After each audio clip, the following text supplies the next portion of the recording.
Welcome back, everybody. I'm Erica. And I'm Sarah. This is the Living Understaffed podcast, the chaos we can't clock out of. I'm not even ready for this, and here we are recording, I guess. Very on brand. Very on brand. Okay. Erica, how's your week been? Considering it's Monday, I'm already fucking over it, honestly. No, it's just because I was gone for most of last week. Mm-hmm. Like I was only there for 2 days last week. And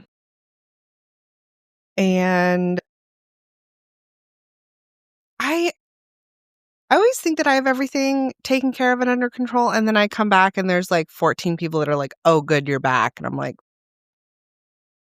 But is it because you do your job or because they can't do their job without you? I don't know. Probably both. I forgot to make coffee this morning. Ew. I know. So I went to Starbucks. I 100% did not drink a latte instead of eating lunch. That didn't happen. I'm very good at eating lunch. It's such a lie. For any of our listeners that are new to this show, that is a bold-faced lie. Listen, it had 2% milk, so I feel like that's basically the same as food. That's disgusting and entirely wrong. Moving on, okay. And I ordered it from Starbucks and I was going to go pick it up. It took me 15 minutes to leave the building, to go from my office to the back door, because so many people were like, "Hey, do you have a minute?" And I am that person where I'm like, "Of course I do. Of course I have a minute. I have so many minutes." And then my whole day is gone. Yeah. And then I got off of work because I got home at like maybe 8 last night. Because I was in the mountains this past weekend. And I didn't want to go grocery shopping, and I hadn't been grocery shopping for like 2 weeks because I was in Alabama before that. So I got off of work and I immediately had to go grocery shopping. Oh, also, I accidentally locked my ID card. So I have to go to the ID card office, and we're furloughed, which means there's limited staff. Yep. Love that for me. You know, if I still worked in Missouri and you were in Missouri, I could have done it for you. Boo. Love that for you. Entirely. I just need to go to the Deer's office here is actually pretty good. I'm just gonna go and see if they'll let me skip the line because I'm like, I need to work though. And depending on the person, they might let me go, or they might be like, too bad. You have to wait for 2.5 hours. Get a book. Yeah. So I'm gonna do that tomorrow morning. And then I have a nail appointment, which actually works out really well because my nail appointment's at like noon. So no one will see me go in with nails and then come back with different nails. Not that I care. I put in leave, but I just don't want to hear it. Same with getting my eyebrows done. I've done that several times and people are like, "You look different." I'm like, crazy. All in your head. Weird. Nothing's different about me. Gaslight every single motherfucker. Every single one of them. Who cares? Yes. Normally Sarah is the one with like, "Hey, I'm going to start a new side hustle." But I had to sign some stuff for the house, and it was like, I just met this woman at a coffee shop and to be like the notary, and she was like, she's also a contractor on post, and she was talking to me about the furlough, and she was like, that's why I'm so glad that I'm a notary. And I was like, "What are you talking about?" She's like, "Yeah, I make like $500 a week as a notary." And I was like, I'm becoming a notary. I could use that. Absolutely, I'm doing it. I mean, why not? Who cares? Mhm. Yeah. I will say that my week is oh god, I'm on day 87 of moving, and I'm 1000% over it. Oh, yeah.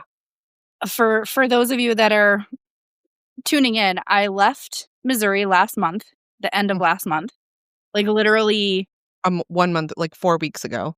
less than 4 weeks ago. Drove from central Missouri to West Texas, moved all of my stuff into a storage unit. Then, uh, my my sister and my brother-in-law are moving into a new house from the house that I was staying at. So now we are moving their entire 3-bedroom, 2-bathroom house with a full garage from one location to another. And the storage unit that I moved all of my stuff into, they had already utilized and moved a bunch of their stuff into as well. So this week has been shampooing carpets, vacuuming carpets, getting everything like ready, moving the stuff in. Also, we hired movers to come and help us, and this is a college town. These two stupid cuck college boys came to move furniture. We only took 2 trips because these idiots rented like an 18-foot box truck that could only fit X amount of stuff in it. And they're also dumb college kids. So have they played enough Jenga in their lives or enough Legos in their lives to maneuver a whole bunch of... No, they sure haven't. They are inexperienced. And then on top of it, they were pissing me off because, oh no, I'm just a woman. And oh yeah, we can totally fit this one more thing in there. No, you can't. It won't fucking work. Also, they put like... Oh, I can't. It raises my blood pressure. And my sister literally, and she's gonna listen to this and she's gonna laugh. My sister is the nicest person on the planet, and I think I'm pretty fucking nice. I think I'm a pretty nice human. And my sister humbled me, basically telling me that I was being a bitch because I was like, these motherfuckers, like, blah, blah, blah, blah, blah. And she was like, listen, you know what? I'm just thankful that they're young and they're willing and they're strong and they can lift all these things because it would just be too exhausting if we did it all ourselves. And I was like, why are you being so nice? God. Let me be a hater. Yeah. So that, and then, then of course we had the appointments. We had security and we had, oh God, what else? We had the home security system, we had Wi-Fi, we had natural gas. Like we had all these appointments that had to be done. My sister's still working, my brother-in-law is still working. So then I'm at the new house, no internet, no nothing, like just me and my headphones chilling. And it's just so much. So we've slept in the new house for the last few nights, but we still have stuff at the old house to like finish cleaning and finish kind of like getting the lawnmower and getting some things out of the garage. And I leave for work tomorrow. So like today, useless. I also injured my foot. I don't know what I did to my right foot, but it is absolutely painful to even like put weight on. And now I'm leaving for work for the next 10 days and it's like 18-hour days. Totally fine. Totally fine. So they have to finish moving out of the house by themselves. And they are worker bees. Hands down, they are worker bees, but I feel bad that I'm not here. And yes, we've gotten a shit ton of work done in the last week, but now I'm leaving. They're taking me to the airport. They're picking me up from the airport. Like they're doing all these really wonderful things for me. And I'm not here to help them finish with this giant move. So it's day 87 of moving. I don't know what day it is. Erica mentioned that it was Monday earlier and I totally thought it was Sunday still. So like, here we are. It's fine. It's fine. However, beyond all of that, we have a very, very, very good friend of ours that is guesting on the show today, and her name is Trisha Otis, and I am so pumped that you're here right now. Talk about your week. How have you been understaffed this week? Oh, can you hear me? Okay. My cat and my dog keep messing with my microphone. Okay, so I have felt true rage maybe 4 times in my whole life. I do not get angry. It doesn't happen. For those listening, she's a literal Disney princess. Thank you. Yes. Well, I had my Disney villain origin story this past week. To the point where my husband was even like, I've never seen you this angry before, and we've been together for 14 years. It was a little bit cathartic to have a complete mental breakdown, spiral, rage, screaming, crying, throwing shit. That kind of felt nice.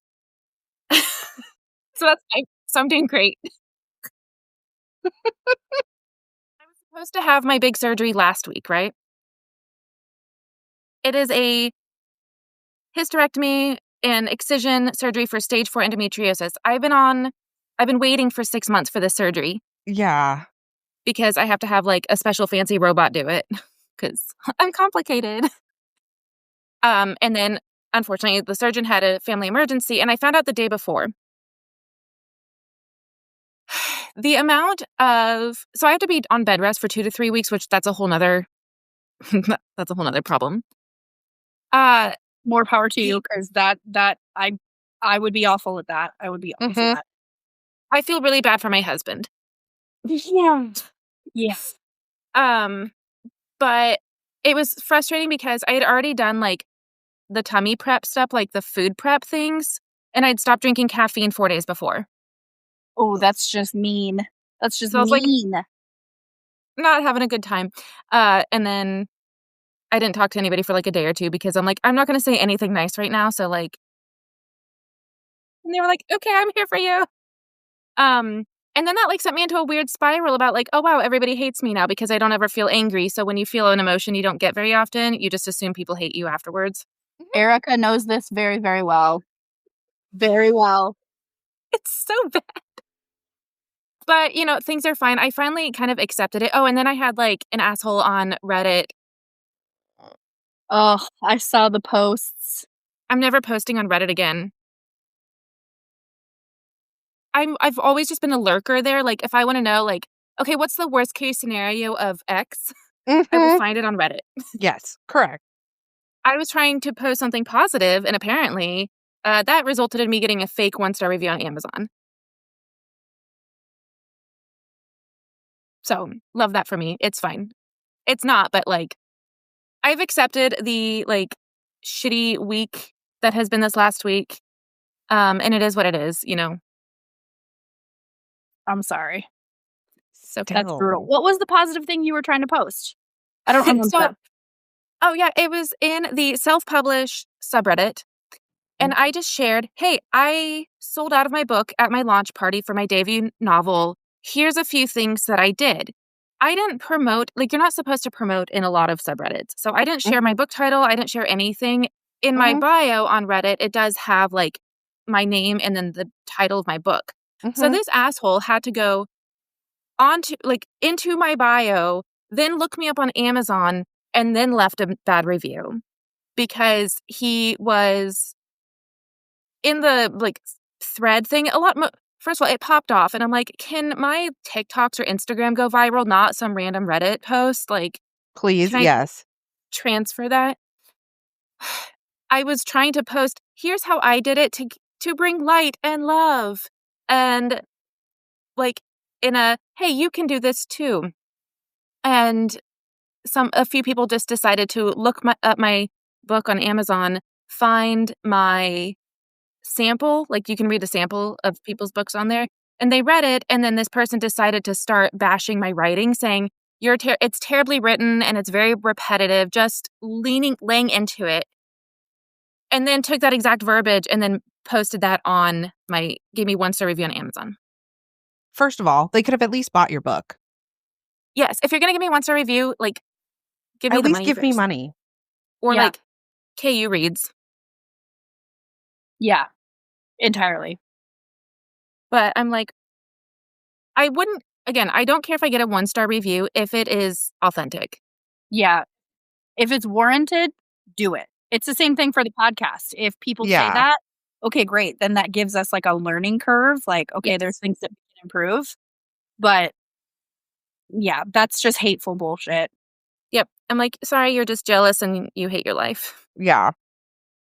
And they should be jealous because you're an actual Disney princess. I do my Truly. best. It's true. I don't think we actually I'm looking right now. I don't think we actually have any bad reviews on Spotify. You shouldn't. I don't think so. I was looking at Apple today too, and I don't think we have any on there as well. But I mean, in the grand scheme of things, podcast or indie author or whatever it is, 1-star reviews don't matter. Any of the No, reviews they don't. If No, they don't. if like for writing, right? Like I'm assuming that if writing provides an escape and provides a type of entertainment in a very similar way to what we want the podcast to be, that's all I want. And if we end up like helping people, if we end up if someone signs up for the affiliates and they see results from Primal Queen or they really love the mushroom coffee or whatever it is, then I love that. But for those people that don't enjoy it or the podcast isn't their thing or fantasy isn't their type of reading, okay, don't read it. Like right. And that's fine. Like I was fully expecting my first 1-star review to either be some self-righteous person that like there's sex in this book, or which could sell it to other people. Maybe vanilla sex. I'm working on it, okay? Listen, not all of us are into like Morning Glory Milking Farm. I'm perfectly happy. Did you read it though? I did read it. Oh. I also read Hallowpeens Under Duress. Ew. I love Morning Glory Milking Farm. I did too. Yeah. It was well written. It was really well written. And the characters were cute. I just can't. They were cute. I just can't. There are aspects that I just can't get past. The milk jars. I cannot buy milk in a glass jar ever. No. It ruined a lot of things for me, but it was still charming. Charming question mark. Truly. What got me to read that book, though, is somebody on TikTok was like, it's like weird sexual Zootopia. And I'm like, no. Now I'm curious. No. Can we not? Can we not compare it to a very sweet children's movie? Can we just not do that? That's a weird take. I did really like the book. Like, I thought it was well written. There were just certain things that I was just like, but usually books like that, like I also read Here I Am Saying That I'm Not Into Monster Romance and then proceeding to name all the monster romance that I have read in my life. Also, I read the first couple of the Ruby Dixon Ice Planet Barbarians. I don't know if that counts as monster romance. Alien monster. I feel like that's like, is vampire monster or not, or orcs monster or not. Yeah. I feel like that's in the... I did read Deceived by the Gargoyles, which 100%. But that's also because your Hear Me Out is a gargoyle. That is true. Which one? Goliath from the Gargoyles show that was on. That's valid. Thank you. Elron. Oh, hi. I'm sorry. Okay, hold on though. Do you guys remember? Okay, so listeners, Trisha has been on the podcast before, and she introduced her cat last time, and Erica, out of left field, the cat's name is Elrond. Out of left field, Erica was like, do you mean L. Ron Hubbard?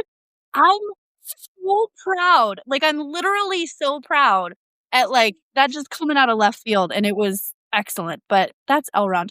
Please introduce your dog. Oh, this is Maggie. Maggie. She says no press. She says no. This is Maggie. No interview this time. She's like, you have to contact my agent. We got her this summer. She's very kind cute. Of insane, but like lovable. Yes. I love all the pictures. I have been gone quite a bit, and Miss Daisy is upset spaghetti about it. Like, she is not happy that I had the audacity to be gone. And she didn't get her hot girl walks. Oh no. Upset. What Well, flavor? What genre of dog? she's a pit. She's like a round, squishy faced.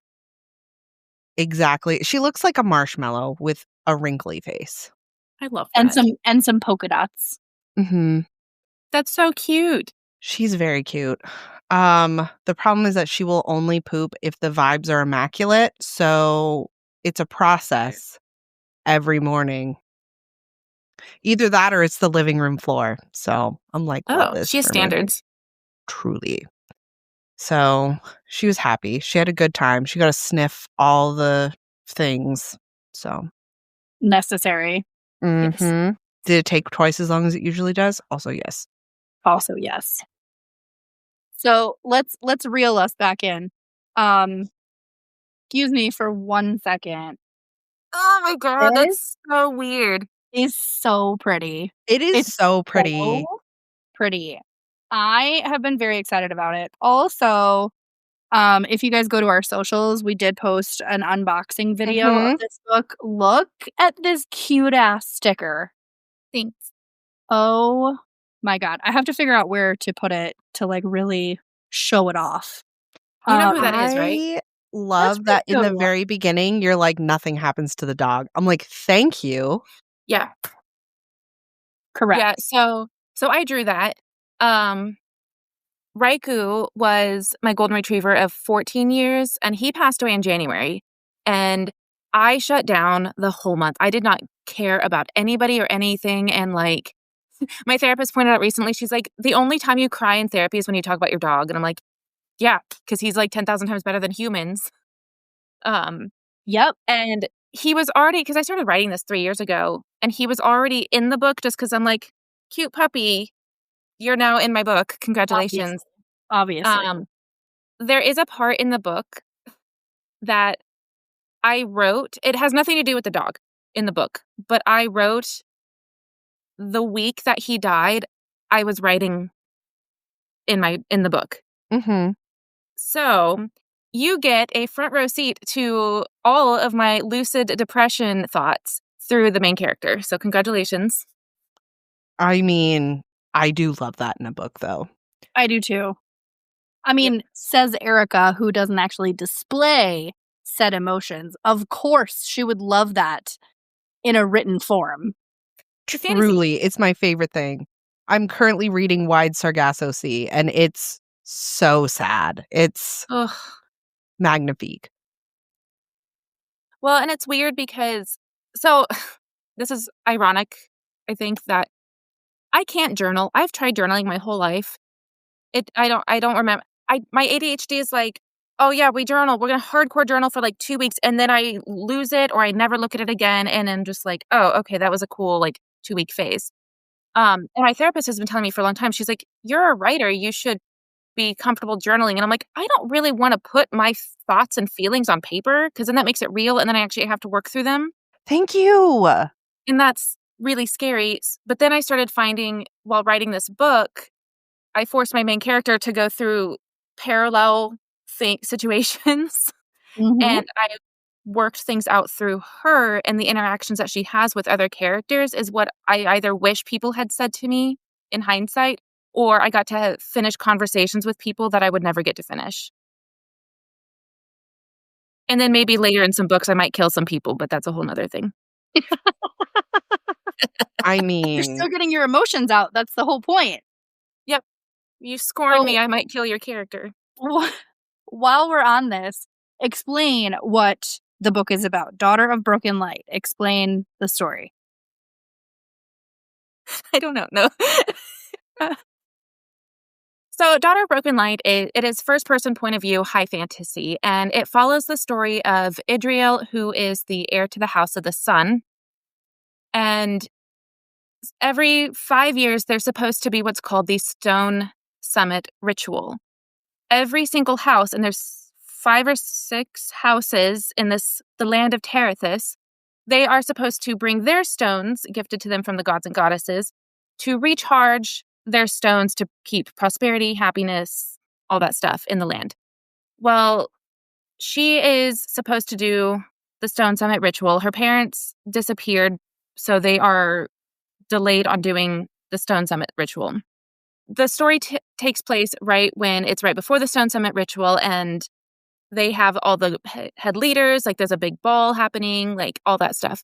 And then the sunstone is stolen. So they can't perform the ritual, which can lead to death, destruction, chaos, everything. So then her and her bestie, Ray Wynn, who is based off of my best friend, they go on a little quest to the oracles up in the mountains to get some insight, see what happened, see where the sunstone went. Because the sunstone is normally warded by the arcane mages of their main city, Kalinor. And somebody broke the wards and stole it. So they go to the oracles up north, and I'm not going to say anything beyond that, but basically it turns into a long quest across the whole continent. And through there, she kind of encounters like found family, mythical creatures. She goes through a lot of like self-discovery, like, when life kind of forces you to break yourself down and like drags you through the mud for a while before you can like start to rebuild yourself. That is kind of her journey. This first book is very much a self versus world book. Would you be okay if I superimposed the map into the show to just give a visual for people that watch? Yes, and I have a colored version of it, and I can send it to you after this. Oh, that would be cool. Yeah, that would be super. Yeah, because I used a Dungeons and Dragons map builder. If it works, it works. Listen. It did. Yeah. So maybe Incarnate, the company, will sponsor you guys. Soft plug. Awesome. That'd be awesome. Oh my God. Yeah, we are going to see Trisha. She's going to have her own booth as an author at the Lit Libations event in November, which how is that? Is that going to fuck with your bed rest schedule, lady? That is so, a little bit. I have to sit down. It's going to be really awkward. So I have to sit down the whole time, but I've been given permission to spend about 20 minutes to go around and talk to people since I am the president of KC Bookbeat. I want to make sure the vendors know that like I'm very grateful that they are there. Like I think that's important. I did want to tell you guys, so my cover, let me talk about my cover for a minute. Please. It is beautiful, right? Like it is everything I could have ever imagined. It looks like me, it feels like me, and it is because of Melissa of Madison Chase. She designed it. She did all of it. She did my whole cover. I love and so she has to be my friend forever now. Obviously. But she was so sweet because she started it out of the kindness of her heart back in, I don't know time frames anymore. At some point earlier this year, Melissa started doing it, and I loved what she had originally done. And then I sat on it, and I was like, for a few months, and I'm like, hey, you don't have to do this because you're doing this because you love me for some reason, but you're an asshole. I know. But I was like, these are some like comparison covers that I wanted a little bit more. I wanted it more close to like, not quite what like romantasy covers look like because I don't want it to look all the same, but like more involved. And before it was just blues, grays, and whites, but I was like, that doesn't feel like me. So then this like sweetest person on earth, she took it upon herself to spend months like creating that. And I know it was challenging for her as an artist, and I'm shocked she wasn't like cursing my name while dealing with Photoshop. But oh, that's so awesome. I know I feel forever indebted to her, but anytime I bring it up, she hits me with a metaphoric newspaper. Or crazy thought, maybe she was happy to do it because she is your friend and she loves you. That's weird. Same. Oh, no, I agree. Don't tell me that. That's disgusting. I will tell you that, though. Yes. But I am very grateful. The author community here is just incredible. And she is a fine example of that. Very true. And for listeners, if you go back a few episodes, Madison Chase was on the show. They did on the show a few weeks ago. So yeah. Lots of really cool things going on. So Yes. for you, Trisha, first of all, I'm making a comment because we did talk a little bit. There is some spice in this book. There are some sex scenes. Can we talk about how I want one of those amulets so hard? So hard. I know. Wow. Did you start reading it? What? The book? Yeah. I'm more than halfway through. Oh. I had no idea. Yes. Yes. I love that they're connected. Well, I'm not going to put too much information in there. Readers, there are some spoiler alerts, so just note to self. But I love the connection between that. Also, I love when, like at the very, very beginning, when they're at the ball and she like spots him across the crowd and they have their whole like, I love that kind of like tense connection. I fucking love that. Me too. So give me an amulet like that, whoever my person is out there. Jesus. I know. So my main male character is actually based off of my husband. Because he is I'm not going to get teary-eyed. He's been working 60-hour weeks lately, and I miss the crap out of him. So, like, every time I talk about him now, I'm like a sad girl vibes. But he's my best friend. Well, him and my best friend fight over me all the time, but, you know.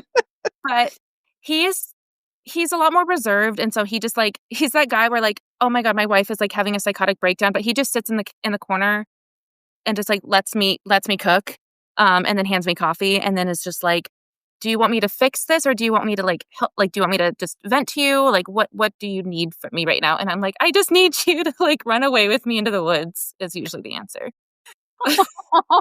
But the way that Eldrin, my main male character, and him are very similar is that Landon, my husband, he's very much, like, very cinnamon roll, golden retriever, but in a, like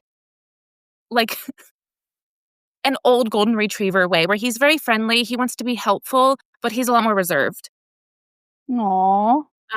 And he's very much like, I'm going to let you go and do all the insane things you need to do, but I'm also going to force you to take care of yourself. And that's very much how I wanted, like, the dynamic between the two of them to go. Because Idriel, the main characters, are very based off of me when I was in my early 20s. Oh, which is okay. when the poor guy met me. You're like, this is an ode to you, but it is also an apology. Just let you know. Yeah. He was just happy because I was 20 or 21 when we met. He was 23, and he was like, "Oh my god, there's a hot nerdy girl talking to me." Okay. It's like, oh, you have no idea. Yeah, pretty much all the characters in my book, except for one or two, are based off of real life people. I love that. That's great. Which is, D&D raised me, and so I have character sheets. Every time I introduce a new character, I formulate their character sheet, so that way I'm like, consistency of eye color, hair color, mannerisms, all this. And does Erica know? So, in my second book... No, she doesn't. Okay, I'm really excited for this. Okay. In my second book, and this is mentioned in the first book a little bit. And Erica's shaking right now. She's like, oh, fuck. So, in the second book, they have to go to what's called Rathgar's Mire, and that is consisting of multiple... Yeah, Great. thank you. Consists of multiple covens of cannibalistic swamp witches. So, back to every character is based off of people that I know. Mm-hmm. So, you guys get to be the head of the cannibal swamp witch. Yes! Literally, my dream job is a swamp witch. I can't... Yeah, that's my thank you note to you guys. Because the history of the swamp witches is that, like, I mean, it's a long history for them, but basically they rejected all men in their life because they realized they were more powerful than the men, and so, but then they migrated to the swamps, set up their, like, little homestead there, and they were like, well, we don't want the men anymore. They're not like valuable or worth anything like the men witches. I don't know. So they're like, well, we don't have food resources out here. So that's when they just started resorting to cannibalism. So they started like luring men into their swamp to kill them and eat them. So my Google search history is about to get really weird. I'm so excited. I'm stoked. If I was going to be any character, it would be a cannibal swamp witch.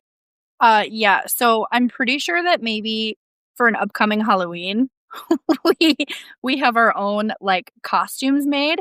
But Trisha, whenever you get like the character sheet done for the swamp witches, we'll put it on our socials and be like, listen, I need you to be aware of us. I just need you to take note. Yes. Well, and I'm almost done drawing you guys as raccoons. Do you not know about that? No. Yeah, she saw the really early sketch, like before it was colored in, before any of that. Yeah, I'm almost done with it. I got mad at my Procreate thing for a bit, but I'm almost done drawing you guys as feral podcast raccoons. I'm going to get that tattooed on me somewhere. Oh my God. Seriously. I'm so excited about it. I'm so excited. I put you guys as these characters because I love you. That's my love letter to you. Yes. I could not ask for a better one. Truly. What did I do to deserve this? For real. Greg, I know you're listening to this. I need you to take note that there is no better love letter. Just need you to know. You can try though, boo boo. You can try. Okay. He knows where he stands. Yes. Oh, so explain to me how you feel being published. This is your first book. Like how was the publishing process? How do you feel now that like you hit the submit button, the done button, and it's out there and it's live? So this was probably the most surreal experience of my life because I was about 10 or 11 years old when I discovered Lord of the Rings. That's where it all started.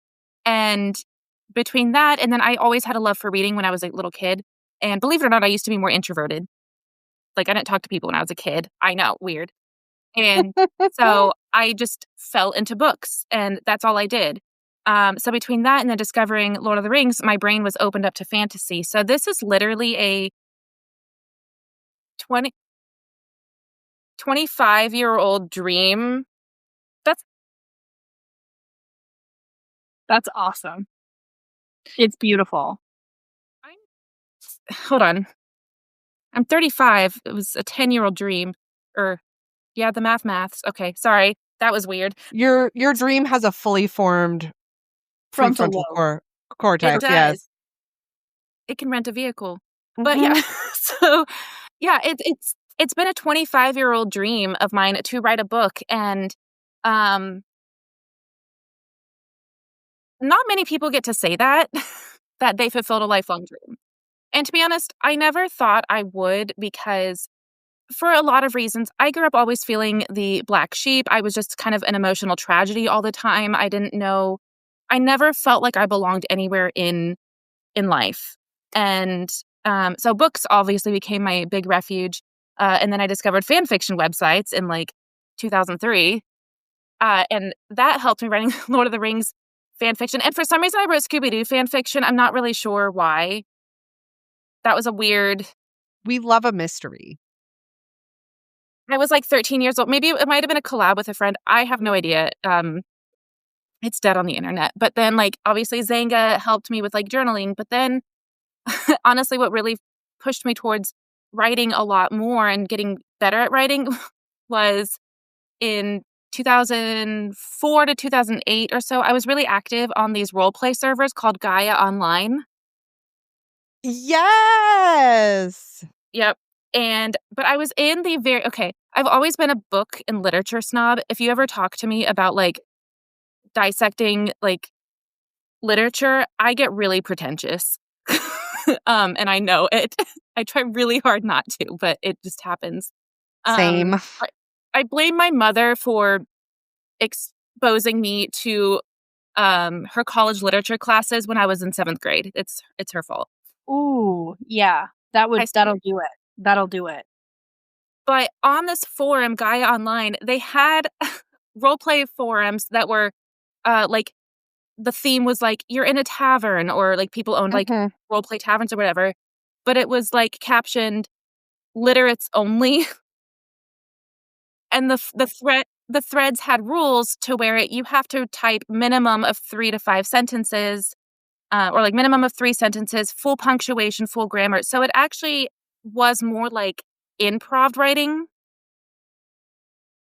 And that actually really helped me flex my dialogue capabilities, because here I was interacting with other people in real time. So I had to learn how to have my characters react to somebody else doing something. And then you would have some random person come in and crash into the bar, interrupting your conversation, and you had to react to that. So like, it sounds silly, but it really helped. And then I moved into World of Warcraft for the roleplay servers and did still similar types of roleplay. So like, it's all the silly little things that like made me the weird. I wasn't feel like I was actively known as a weird kid in school. If anybody from high school is listening to this, they're like, no, she was really weird. No, I didn't feel perceived as weird. But it's just so strange to think like my Lord of the Rings obsession and then these like silly forums and World of Warcraft all funneled into, oh, I feel confident enough to actually do world building and write a fantasy book. Yeah. So what a beautiful feeling that 25 years into it, it's culminated in this particular event. And now you're how many words into book 2? I'm about 13,000 words into book 2. I keep getting distracted because I want to, the first book, I wanted to make it light on world building because I wanted to make it digestible I want you to learn the characters more. I don't want you to have all this lore dump, all of these like name dumps, because I get overwhelmed when I'm reading that, and I've read high fantasy my whole life. Oh yeah. We what did we do for book club last month? It was The Innkeeper, and it so good. But the number of times I had to go back to be like, who the fuck is that? Yes. And the audiobook was absolutely splendid. They're wow, just wow. Narrator was phenomenal. So good, yeah. The number of times that I had to go back and be like, wait, who the fuck is that person? So I appreciate that in a sense too, because my brain these days is just not as spongy as she used to be. And yeah, I appreciate the slower approach. So yeah, in the second book, I'm really diving into not lore dumping, I hope. That's what editors are for. But I'm getting really into, okay, here's the bigger picture, because it is taken from Idriel's first person point of view. So you're just getting her viewpoint of the world. But the second book, I have 2 point of views. Ooh, I love that. I have Idriel's, and then it's not really a spoiler, but I don't know if you've met her yet, but there's another character in the first book named Merowyn. She is the other point of view in the second book because she's a lot more cynical. And I needed to have there is a plot reason of why I did 2 different POVs. So like I split it for a reason, but you get a lot more in-depth world building, not from somebody who's been sheltered and kind of naive. But because of that, there is a lot more like, here's all these names and things. And so as I'm writing, like I was writing about Eldrin's like his runic tattoos on his chest. And then I was like, oh, I should probably come up with a whole arcane magic runic alphabet. So then I did that for 3 hours. Totally It'd fine. be like that sometimes. Totally fine. It's like you give yourself homework when you don't want to do your main homework. Correct. Side quests. Yes. Well, and part of that is, this is going to be a trilogy, the Sunstone Chronicles. And then after this, I am going to do a novella of somebody. And then after this, I can't decide the order which I'm going to do it. I want to do a romantasy, probably a duology that goes back to the origin story of this world and what happens with something I can't tell you until the third book. Great. And then there's also this opportunity where I'm like, well, there's the Order of Celestial Mages where it's an arcane school of magic. So what if I did a book series of like the scholars at the arcane school of magic? Love that. Love that. So we're going to be in this world for about 12 years, kids. I'm so pleased. Buckle I up. actually, maybe this is controversial, but I definitely like especially if it's high fantasy, I love a series that takes place all in the same world, even if the stories don't connect. Like, one of my favorite series by Raymond D. Feist, the Rift War series is like the first 4. Yes. And I love those books. And then after that, he wrote a few books from the other side of the rift. And then later it was like the 2 princes, like their stories. And then like so it was all the same world, but it was like different perspectives. And I just love that. Yeah. Here we go. One of my favorite book series. So this is like a chunk. This is The Serpent Bride. Side note, I went through a phase in high school where I thought dust jackets were unsightly, and so I threw them all away, and now I hate myself. Yep, same. But The Serpent Bride, it's shiny, you can't see it. The Serpent Bride by Sarah Douglas. This is a trilogy, I think. This is the kind of like high fantasy that shaped my writing. But you can see she does that same thing. Like she has 3 different series where the Wayfarer Redemption, Troy series, and the Crucible, they're all in the same world, but they're different stories. And that feels cool. On the romance side of things, Meg Becker's universe is like crazy connected, and there's all these like arms of the tree that tell this story of the best friend who, you know, falls for the sister's brother or whatever. Like all of it is like interconnected, and it's fucking lovely. So it's super. I love that. I love that so much. So Meg has like her own Marvel Cinematic Universe. Yes. 100%. It's great. I love that so much. It's so good.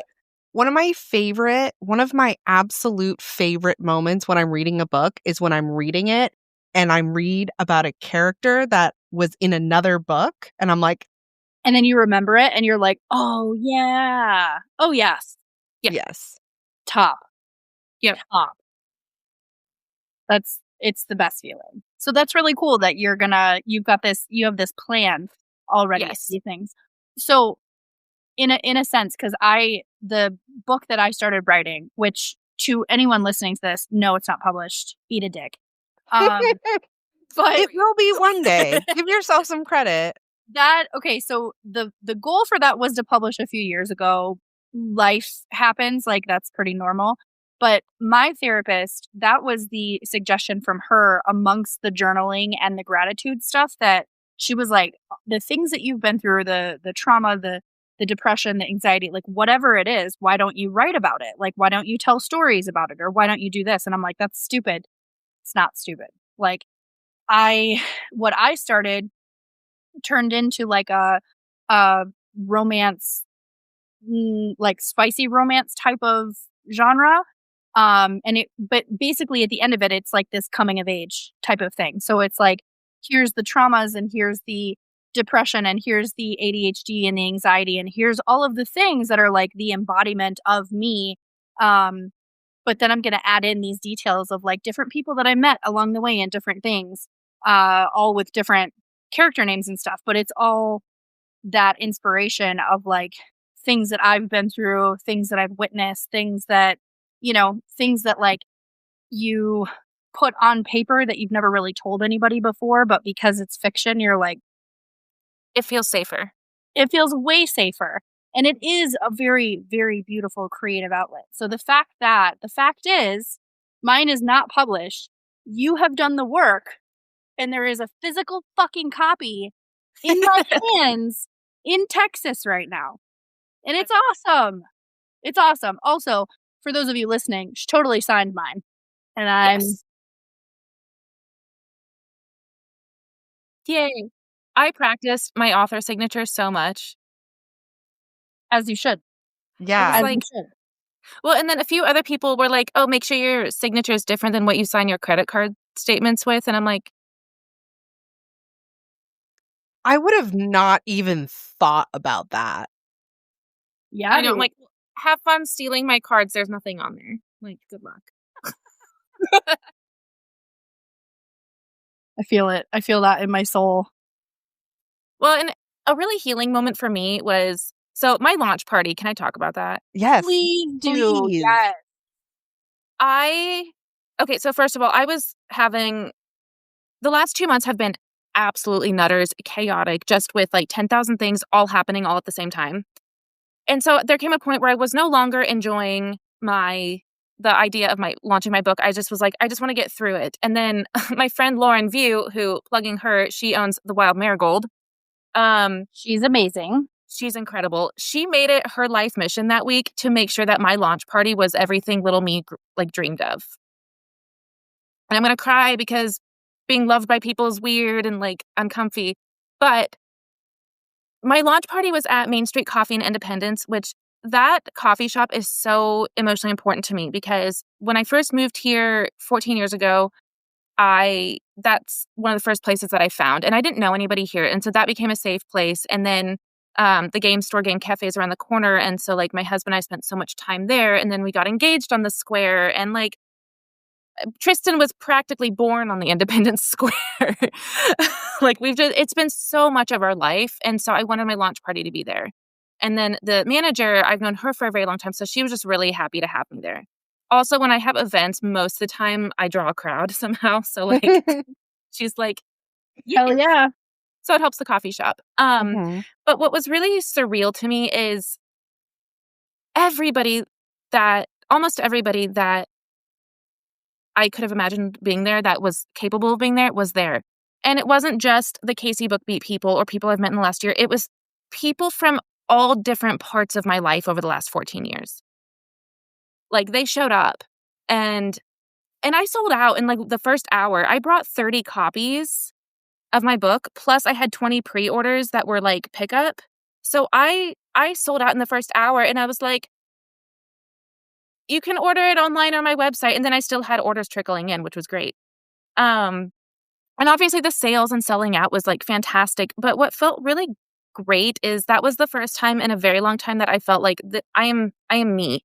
I have found myself again. I was dressed in like my color palette of like Ren Fair garb, dressed as my main character. And I felt like the true essence of myself for the first time in over a decade. And I know it was just because the air around me was of love and not, I hope this comes across correctly. People were there to celebrate me for something I did and not for something I did for other people. And I don't get that opportunity very often. I don't get celebrated as me for what I've done or me as just a person. I don't get that big celebration very often because I love that I can pour my days into other people. And I love so much that like, I think that I've helped people be successful in various ways. Like, that is my life's purpose, but it felt really nice that I got that for once. Yeah. Which is beautiful, considering I am one of the people that has witnessed the magic that is Trisha Otis's friendship. And it is hands down one of the most surreal, beautiful things that I've ever experienced. So I can say that I'm very proud that your people showed up for you at the launch party. I'm very, very excited about that. And the other thing too is like my parents showed up and bought my book. And I was like, Mom, they're smutting it. She's like, I know you've had sex. And I'm like, no. Tristan came from a Cabbage Patch.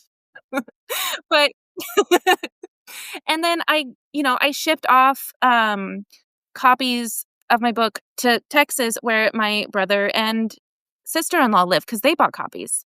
And then I'm about to send a copy to my other sister in Oklahoma. And like being the youngest sibling, I kind of, not by anybody's fault, but I always kind of felt the invisible child in a way. And so for having that moment, it felt, I don't know if there's a word for it. I feel seen. Yes. I feel seen. And again, not for what I can do for other people, but like for what I've done for me. Which And is amazing. I highly recommend it. It's uncomfy, but the other nice thing is, all the ladies on the KC Bookbeat board, they have been holding my hand through so many traumatic events this last year. Like, they've had to help me navigate big trauma after trauma after trauma. And so I think that's why it was so important. I think that is why I'm going to cry this whole podcast. I'm sorry. I think that's why it was important. This time it's not me. That's listen. I think that's why Melissa and Chelsea were so adamant about let me help you. You're going through it. And I'm like, but you guys are too. And they're like, and you're helping us too. Like, it's that reciprocation. And then obviously, like, I would not be where I am without Stacey at all. We kind of have a joke inside of the Stacey effect, because you meet her and you're working a job that you're like, it's fine, whatever. Like, my job is my job. You meet her, and then she shows you what you're actually capable of, and then you get involved in KC Bookbeat or whatever, and then suddenly you hate your job, and then you quit. And she's like, sorry, I believe in you guys. She is an incredible human. It's so weird to think about the last time that I was like recording this with you guys last year, about this time, I think. Yeah. It was later in November, but yeah. Yeah. Okay. Yeah, because my husband had... Oh, yeah, because I met you at Lit Libations and I was drunk and was like, I want to be on your podcast. Yeah. The best thing ever. Yes.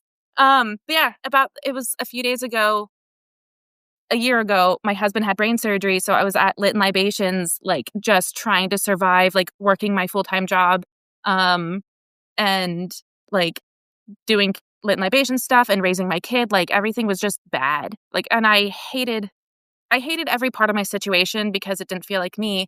But what's funny is we talked about KC Bookbeat last year. I don't know if you know this. I was so scared the entire podcast that I was talking to you guys. I was terrified. You guys felt put together. What a compliment. Thank you.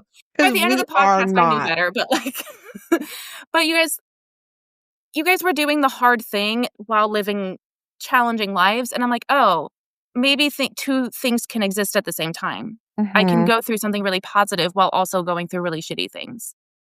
So that kind of, you guys changed my perspective of a lot of things. So thank you for that. Okay, this is your episode to cry, not mine.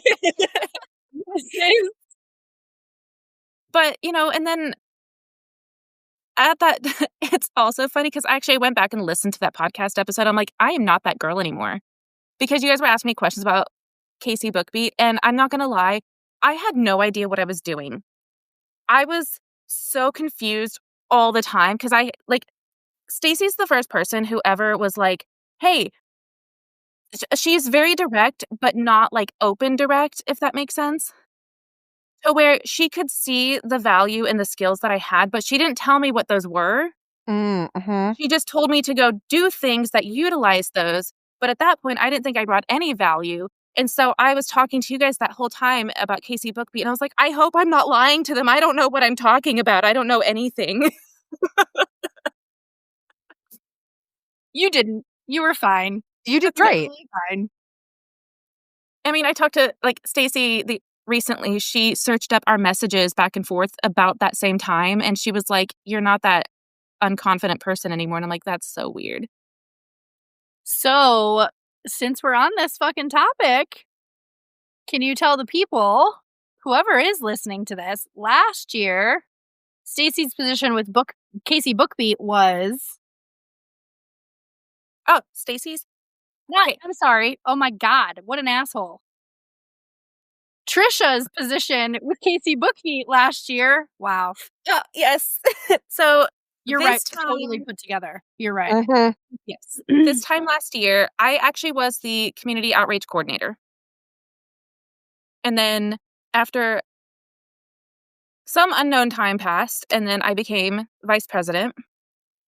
And then now, as of about a month ago, I am the official president of Casey Bookbeat. Yay! You deserve it. You deserve it. You are so good at it. It's so much work and you are fucking killing it. Yes. It's so much work. It's because I have an incredible team. You know, like they have really been the team that we have now makes me feel like we won't fail. Because I'm technologically savvy, but I don't want to be. I don't like spreadsheets. I don't like sitting at a computer doing stuff. I will do marketing for 20 minutes and I'm like, I want to go run around. Like I have Zoom meetings all the time. Yeah. Yeah. And so because I don't enjoy doing the hard skills, I never thought that I was capable of being in a leadership position. Mhm. But actually, Elle Spera, who's my vice president, and thank gods for her because she's a spreadsheet queen. We love a I'm like, spreadsheet. Over on Living Understaffed, we love a spreadsheet. please help me. And I was like, I don't want to show you my shared drive. And she's like, it's fine. We'll clean everything up. So she's working to set up like SOPs and processes and like real adult systems that I'm not good at. But, you know, when I was talking to her about everything happened in my brain like a month ago, I could be lying about timeline all the time. But her and I had coffee and we really went through things. And she let me just word vomit everything that needed to be done. And then she made it into structure. And I told her, I was like, I didn't think I'd be a good leader. And she was like, you are a good leader because you are a visionary, but you also listen to your people and you are vulnerable and you are transparent. And in school, when they talk about leadership skills, they don't talk about those soft skills. They don't talk about the people skills you need. They just talk about the hard skills, you know? And I'm like, I have hard skills. I just don't have the attention span. Yes. It's also because they're talking about a man. So, Facts. But I think one of my strengths, if I can compliment myself, is I can connect with people well. That's true. And I fully plan on leading Casey Bookbeat as though I were a Disney princess at the end of the movie, you know? Yes. Please. Because more than anything, I don't want anybody who is involved in our community or who wants to get involved in our community. I want to make sure everybody feels seen and heard, even if it hurts. You know, once I stepped into presidency, I made it my mission to talk to some people who maybe didn't like us for one reason or another. And I'm like, I want to open this dialogue. I just want to understand and what can we do going forward better, you know, because we are in our first year. We're going to make mistakes. Definitely. But anything that goes wrong with Casey Bookbeat, it falls back on me. I will take full responsibility for it, even if I didn't have my hands in it. But yeah, that is a lot of pressure to have of like, okay, I need to make sure that things go well. Not like, again, we are going to have failures. Like that's just part of being an organization. We're going to have failures. But the biggest thing that I want to make sure of is that we own up to those failures because I think that's the hardest thing to do. Yeah. And I feel like people have more faith in an organization when they can be like, hey, we messed up, but we're trying to do better. Yes. And a lot of that is, and I think, again, this is where my particular set of skills comes in. I can have comfortable conversations like that with people, and hopefully they don't feel like it's an attack or an accusation. It's just, I just want to make sure everybody feels taken care of and comfortable. Yeah. And I think that's really underrated, or I think it was really underrated for a long time. Yes. Because, well, most of these spaces were for men, and then now they're like, because there are more women in organizations, just in general, they're being taken more seriously and like run the way that with like more soft skills Like there's more emphasis on soft skills. Not that the hard skills don't matter, but just like it Right. doesn't really matter how great your hard skills are if you're a complete asshole. Right. And hard skills, for the most part, are teachable skills. Mhm. Those can be taught. It's the soft skills that aren't quite so much. Mm-hmm. And they can But I be think- taught too, but it takes a lot of effort to Yes. be able to teach those, and the person has to want to learn them, and they have to want it, and not everyone does. I love you, Trisha. I love you I'm so much. very glad that you're on the show again. It's going to make other people jealous because we have other people that are like backlogged on getting scheduled, and I just We just love you so much. Really. It's I love you true. guys. It's true. So, before we wrap, Trisha, tell us where we can find your book. Tell us what's best for you, like Kindle Unlimited. Tell us about some of your upcoming events. Also, we do need to know where you're going to be at. Oh, yeah. So, obviously, it's available on Amazon. I have it open for KU. And then I also do have, if you want to order directly from me and you get autographed copies, you can go to my website, trishaotis.com. Fulfillment on that is going to be a little bit delayed because I'm about to have an organ ripped out. So, And you and Stacy have also opened up. Yeah. Yep. Yeah, I forgot. I'm living understaffed. Truly. So Stacy and I did open up an event space called the Story Loft in the historic Inglewood Arts District. We wanted to give Casey Bookbeat like a home space, but also we have it opened up to any other types of like vending events and what have you. So, Where can people, if people want to book that, where can they look more into that and see like events and stuff? right now, because we're still kind of making it pretty, it's kind of ugly a little bit. But right now, I would just say go to our Facebook and just message us on there. Okay. Well, the flooring is gorgeous. Oh my gosh, it's amazing. It's so pretty. Okay, so Story Loft, TrishaOtis.com, of course, socials, Facebook, all that happy jazz. Casey Bookbeat also is CaseyBookbeat.com, or is it KansasCityBookbeat.com? It's CaseyBookbeat.com. Okay. So for any of our listeners, we are huge fans of Casey Bookbeat. Our circle for Kansas City is pretty huge there just because of Casey Bookbeat and Lit Libations in May. I love you guys so much. We love you too. All right, We're so glad you came on. And you're doing great things. Honestly. Yeah. I'm overwhelmed.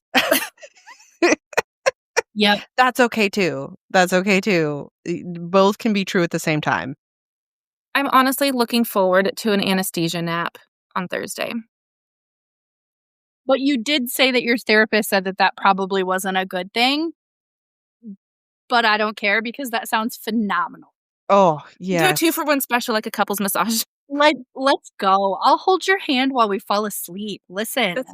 Like otters. God, that sounds Yes. I love that. Okay. All right. Now I'm going to let you guys go too, so you can nap, and I need to feed my kid. Okay. Yes. Feed the child. I am legendarily bad at this, so you have to give me a minute. I have spirit fingers. I have a whole...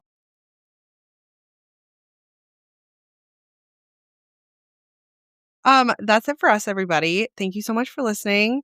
Remember our affiliates. Visit our link tree for all the information. Yep.